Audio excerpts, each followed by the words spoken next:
have a magic system? And if so, can you give a hint as to how it works? I can tell you almost exactly how it works. Why? Because it's a system that I developed for my own role-playing game. The idea was to be consistent. When adapting it for books, I didn't have to actually adapt it very much. My concept with magic has always been magic is powerful individually, but it's not powerful enough to destroy worlds. That kind of power, you lose the human part of it, right? It's more important to have the characters making decisions, not just some guy that unleashes a bunch of magic, in my opinion. Yeah, that's how you like your magic. Right. So, in my world, magic is internal to the individual. Internal meaning? It's a power that's within them that they draw on, but it has its limits. So you can only draw so much power from yourself, and then it starts to physically take from your body. So there's a couple of scenes where individuals go a little too far with the casting of magic, and they start to bleed from the ears or the nose or something along those lines, indicating that it's gone a little too far. Now, having said that, over time, individuals get more powerful, and sometimes, for example, the character of Albreda learns a way to make her magic even more powerful. So are there set rules to magic, or is it an open magic system?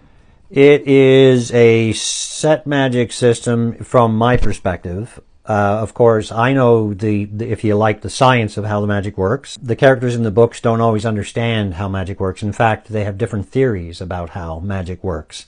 But I have a hard and fast scientific rule, if you like, with hard and fast rules. But how hard and fast is that? Because I have played role-playing games, and I have to say, your characters are able to use the spells a little bit more freely than I was when you ran the game. Yes.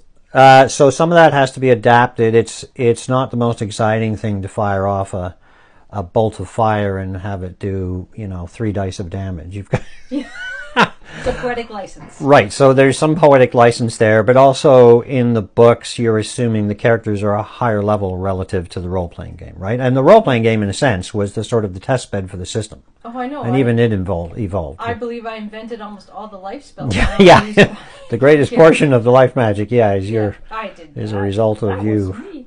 Or you saying, how can I do this? Yeah. Yes, I always do the 21st solution. Solution 21, we call it, yeah.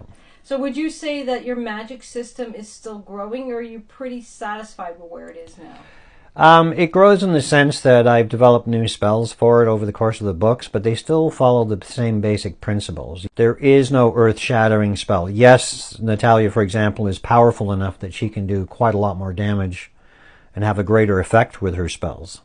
But it's just an amplified version of some of the spells that already existed. Yeah, so you can't, make a whole army disappear. That's correct. And in army combat especially, it's important because otherwise, why have generals? You just send mages into the field.